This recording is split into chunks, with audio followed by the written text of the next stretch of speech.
Major funding for this program is provided by grants from HSH Nordbank, New York branch, First American Title Insurance Company of New York, Perfect Building Maintenance, Greenberg Traurig LP, the Moynihan Group. Additional funding is provided by grants from Antares Real Estate, C.B. Richard Ellis, Cushman & Wakefield, Fremont Investment and Loan, Massey Knackle Realty Services, Rosenthal & Rosenthal, Inc., Signature Bank, Stonehenge Partners, Swig Equities, the Engel Berman Group, Titan Capital, the Witkoff Group.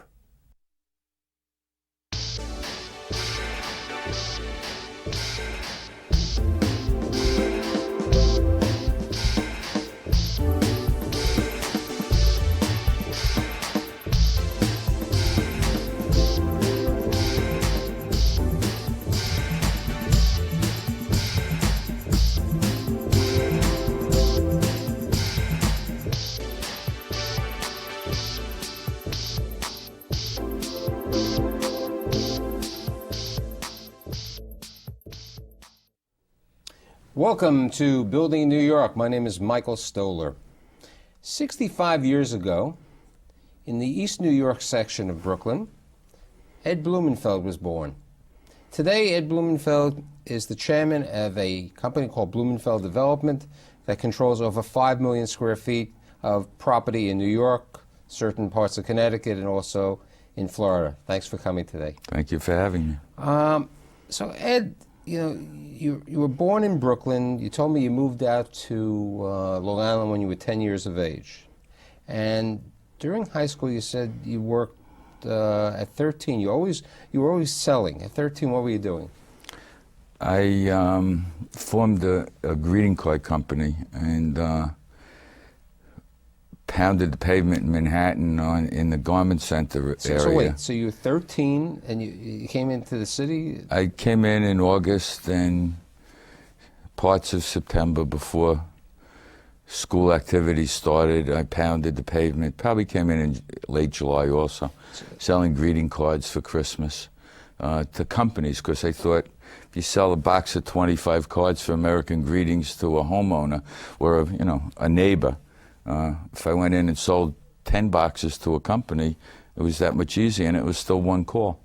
And I built up a fairly nice business. I was able to pay for college and buy a new car and do a lot of things. So you graduated Valley Stream High. Valley Stream North, yeah. North. And then you, in 1963, you get your BA from Hofstra. I went to Hofstra. I didn't get a BA. Okay. Reading your website, it said you went to Hofstra. So now it's 1963. Your dad was in the garment manufacturing business, and you didn't want to go into the garment manufacturing business. Not at all. So what? And wait, were you married at this time? I was married. I was about to get married. I was really wanting to go in the advertising business. I had a cousin who was in the advertising business and told me, don't go in, it's the biggest cutthroat business. It's not, find something else, find something else. My father-in-law to-be was a sales broker. I heard him on the phone. I had no understanding whatsoever about what he was doing. All I knew, he was putting one guy with another guy, collecting, and he kept talking about in those days, hundreds of thousands and millions of dollars. And I said, well, I can add 2 and 2. Let me see what this business is about. So what do you do? He got me an interview with a couple of people. In those days, Harry Helmsley and Alvin Schwartz, and I also interviewed with a man by the name of Henry Pierce, who told me I had no chance to ever make it in this business, and told me I should go into management. I interviewed with a management firm, found out what management was about, and I liked the idea of throwing big numbers around. It was powerful sounding. So I went back and I convinced them that I didn't need any money. So you went to Henry Pierce. I went back to Henry Pierce and I convinced them I didn't need any money. And I continued my greeting card business, and I had money. I had our wedding money. And I convinced my wife that maybe we won't get our own apartment. We'll live with her parents for a while until I learn this business and see if I like it. A friend of mine gave me a job Saturday and Sunday, and I pumped gas at Ebbets Field Mobile Station on Bedford Avenue. And I learned the brokerage business. And you told me when you got, there was not enough room in the office when you... Well, they didn't think I was worthy of a desk, so they gave me a chair. And they put me between two great guys, Nelson Tucker and Herbie Leichthung.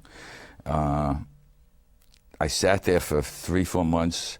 They knew every building in the boroughs, and I knew I wasn't going to make any money because... Right, but they were mortgage brokers at that time. They were mortgage brokers. The company was a mortgage broker, not a sales broker, but there was a potential. Correct. And you were sitting there with Herbie and... and they're speaking Yiddish to every owner, and they knew every building. They knew how many 2-bedrooms, 1-bedrooms.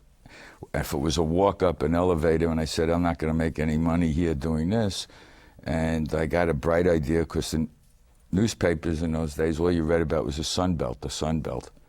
So I put an ad on my own money in a Dallas paper. You're 23. Yeah, I took an ad out, said mortgage broker coming to Dallas, picked, a month out, and ran the ad a couple of weeks, and made reservations, went down to Dallas. I came home with 2 suitcases full of deals. And I was fortunate. I placed one, a second mortgage with Lazar. And when I went back to Dallas, this guy that I had placed the loan for told everybody. And I had an instant following. And we did a tremendous amount of business in Texas.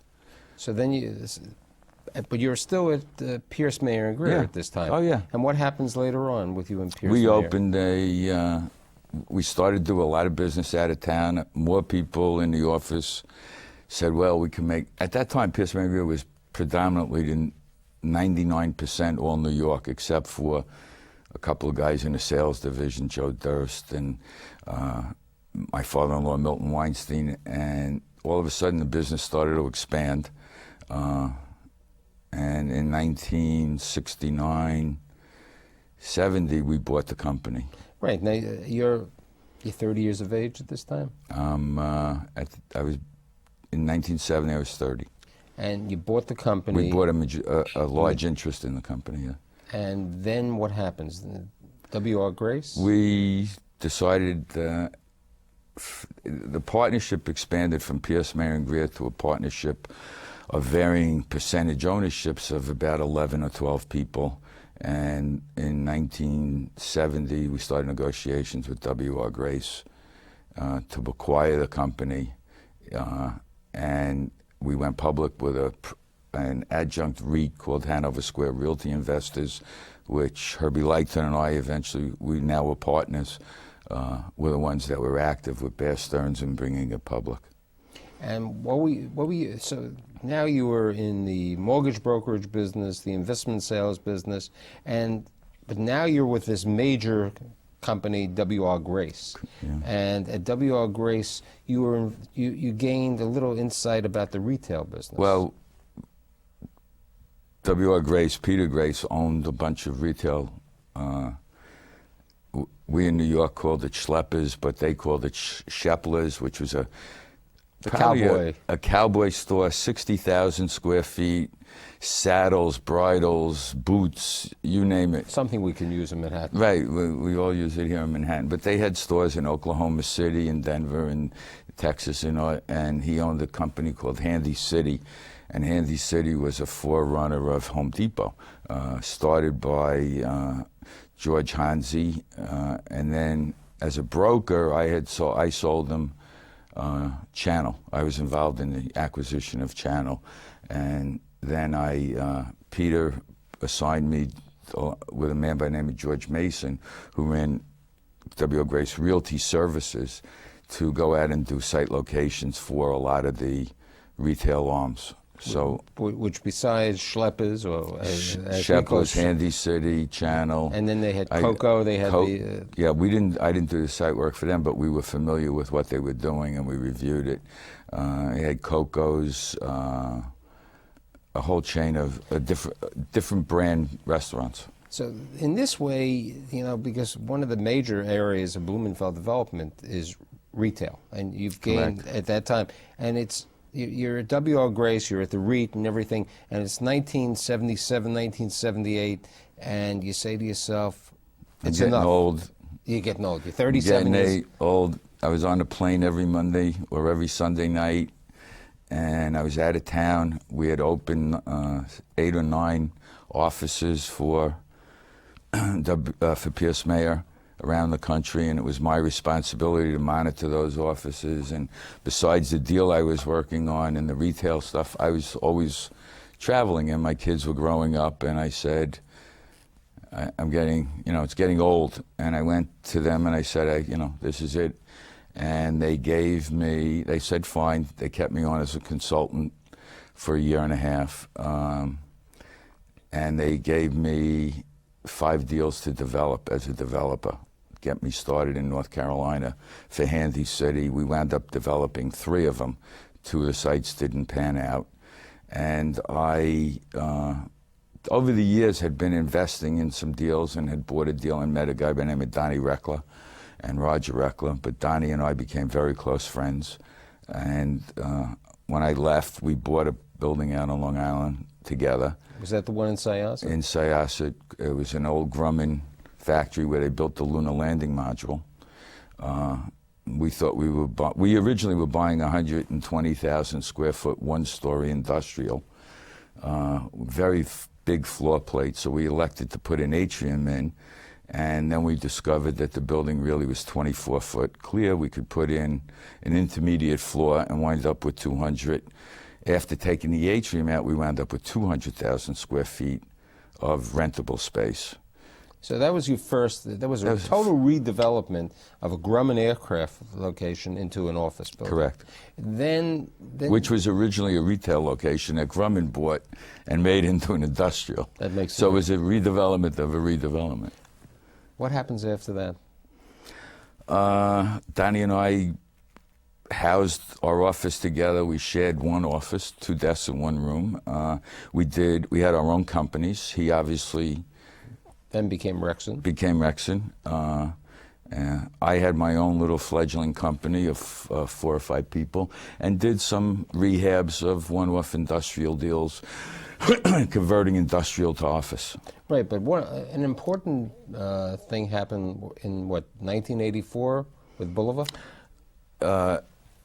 From 78 to 84, we did these 40, 50, 60,000 square foot deals. I actually also did a deal with Willie Breslin where we took an old manufacturing plant and converted it to retail. In all honesty, he handled most of it. I learned about the construction end of it, and he did the leasing in those days. In 84, we bought the Boulevard Corporate Center. Which is now the Boulevard Corporate Center. Which was right near LaGuardia Airport. BQE and the Grand Central in Astoria. We acquired that, which was a Boulevard Watch Factory, and laid out a redevelopment into an office building. We had a decision in 84 to make. We were working on the Cerro Wire factory on the Long Island Expressway in Syosset, and we could only do one. So we decided to do Boulevard, and as it turns out, Cerro Wire is still a piece of vacant land. Mr. Taubman's going through his pains with the town and the civics and his competitors who are trying to keep him out. And we're on the second life of Boulevard. We redeveloped it, we leased it all up. It was 100% leased. Leases expired 15 years later, and we're now releasing it and have done but you know about Wire, and we'll get to Wire in a second, about Wire locations. In 1990 or so, you get involved and you do some developments in Staten Island. You start working in Staten Island, Long Island, more retail. You get more into the retail. When Rexon went public and First Industrial came to Long Island and the REITs started to get popular, we realized that being in the secondary suburban office market and A and B buildings, we were not going to be able to compete in getting new acquisitions with the public companies, and we elected to go into and change our focus to retail and learn the retail business. Now, by this time, my kids and John Cohn, who's a partner in the firm, had joined the business, and we needed something to do. And I realized that the cycles of being in vogue, whether change, and the office and the industry cycle is different than the retail cycle. And when one was at a high, the other was at a low, and therefore we would balance our portfolio.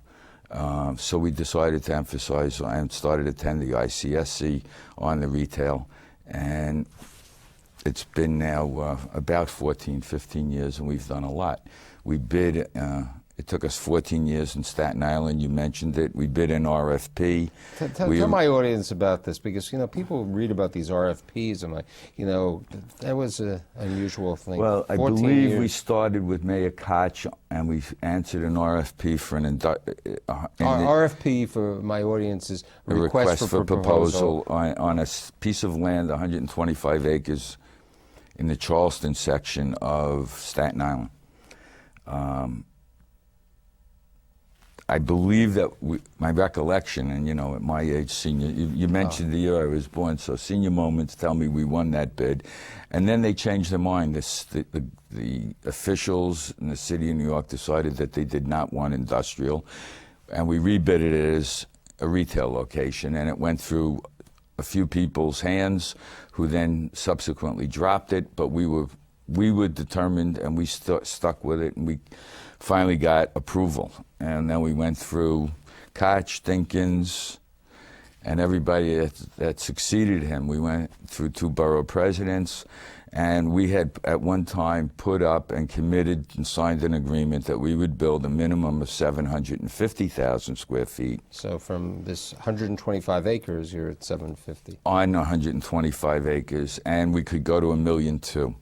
And there were different thresholds that would enable us to do this. And with the last administration that's presently in power, came in and they said, no, we don't want that much there. We have other uses we'd like. And we got negotiated with them, and we finally completed in '06 for about 450,000 square feet, a Target, a Home Depot, the first Christmas tree shops in the boroughs, in Manhattan or the boroughs, and a Bed Bath & Beyond, and an Applebee restaurant. And you, when we were meeting about this, you mentioned to me there was something about the mint, the mints, and we were stopped by a plant that there was a plant found on the property during our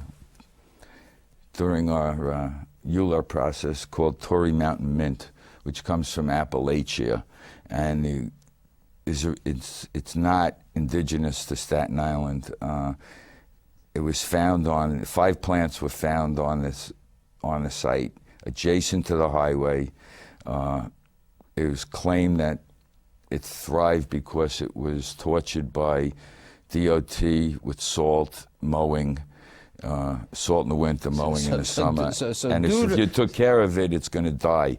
But we had to stop doing that, you know, and a study on it. We hired a botanist. And then they found somebody that was planting it on adjacent properties. You know, you spoke about the Zero Wire, but you took your own wire. I mean, you did the Washburn Wire Factory. That was another property that you bought. We in the mid-90s. Yes, we were negotiating. My son, who lived in the city at that time, reverse commuted. And I think you've had David on your show, located this potential site.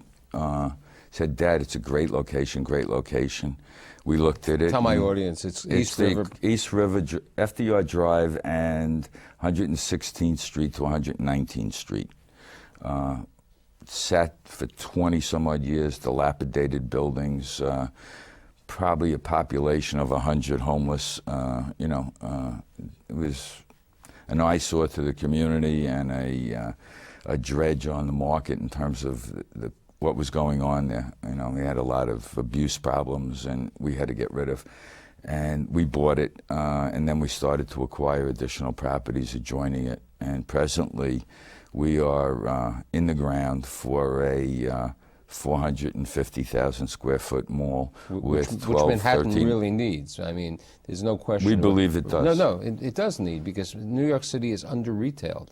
A lot of people said, I had a panel this morning, and you know, to have a Target up on 117th Street and a Home Depot, I think is a very big need. And you're going to have parking for, what, 1,250 cars? We're going to have parking for 1,200 and plus cars, almost 1,300.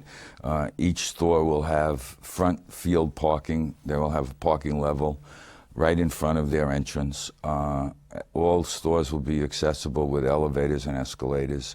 And we have signed agreements with Target, with Home Depot and Target, and we are presently negotiating and hope to sign one with Best Buy very soon. And in addition to the under-retailed situation in Manhattan, you're also providing a lot of jobs for East Harlem. I mean, we have obtained commitments from our tenants that they will hire local people. Right. Now, but that's not your first development in Harlem. You and the boys developed the property on another form of parking lot on 125th Street. We've got presently we've got three projects in completed or in development in the Harlem district. Let's call it. 2002, you completed Gotham Plaza, which is on 125th Street, just north, directly across the street from Pathmark. And that consists of 35,000 square feet of retail, a not-for-profit on the second floor, LifeSpire, which employs handicapped people to do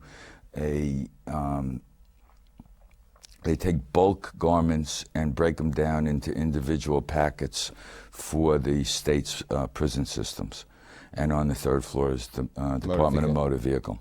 Right. And your third site that you're developing now in Harlem? We have a site on Park Avenue and 122nd that we were developing for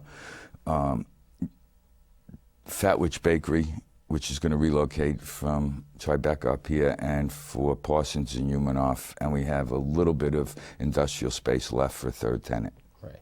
Now, you have a major development taking place on the former, you like taking over redevelopment sites, the Edo factory, Edo Corporation site.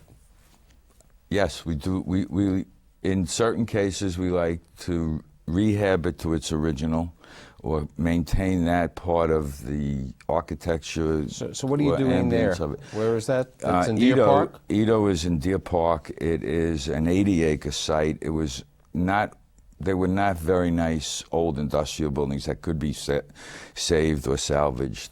So we are building along with our partners, which are Tanger Outlet Centers and Apollo Real Estate, Mac family. We are building an 800,000 square foot development, which will replicate an Italian village, and we're doing it in a new theme, which is combining entertainment, big box, and outlet center together, so that you get a total experience of shopping, and you can cater to all markets. Right. So the Tangers, which is in Riverhead, which I think is one of the most successful Tangers in the country. This is going to be a closer Tanger regular outlet store. Right. Then you're going to have a component which is a high boutique type of outlet stores. Within the outlet center, we're going to do a high-end outlet, which is not out in Riverhead, which are the Madison Avenue shops. And then there's going to be a sports complex. No, there'll be a Regal 16-plex. A lot of high-end food and some other entertainment-type venues. Right. Now you have another project, a sports type of facility that you did, right? No, we acquired the fee under a property in Lake Grove, Long Island, which is adjacent to the Smith Haven Mall, which we owned a golf course out there, the land under a executive golf course, which became a condo development.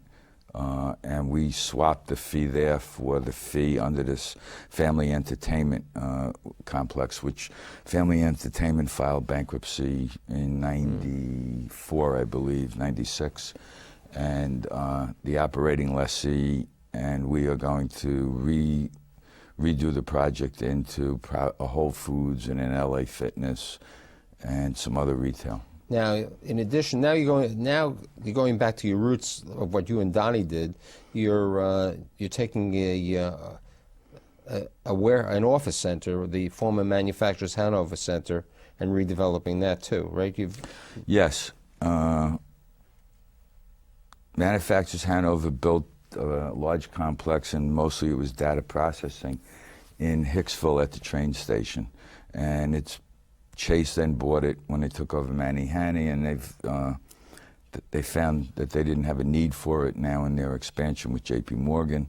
And we bought it about a year and a half ago, and we're redeveloping it into a multi-tenanted office complex. We're putting in a major health club, bringing in some retail, updating the buildings, and updating the area.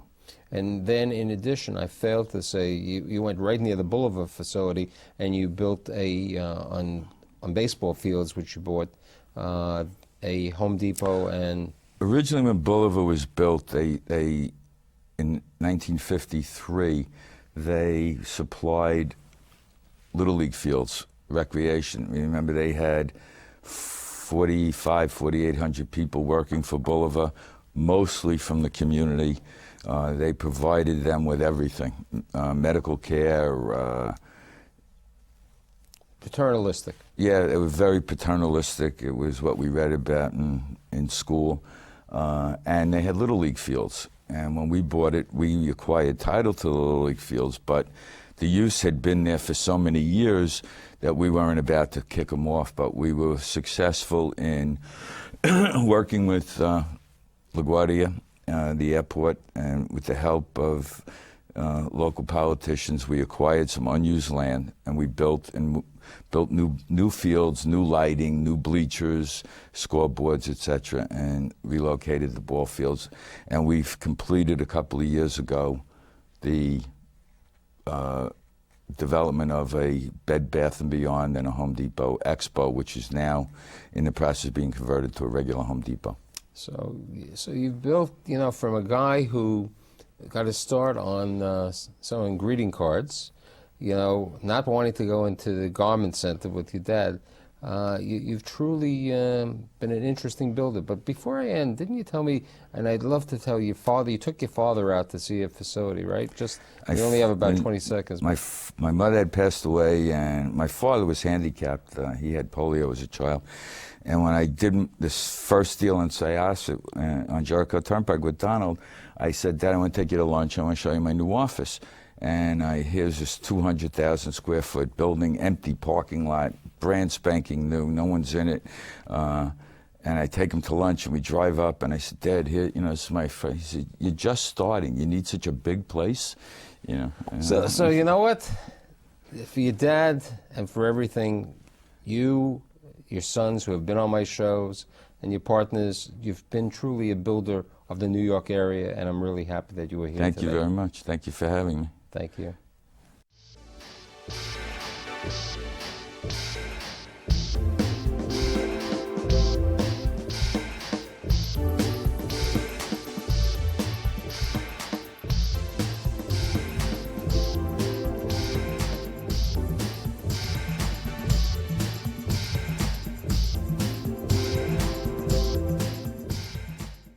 Major funding for this program is provided by grants from HSH Nordbank, New York Branch, First American Title Insurance Company of New York, Perfect Building Maintenance, Greenberg Traurig LP, the Moynihan Group.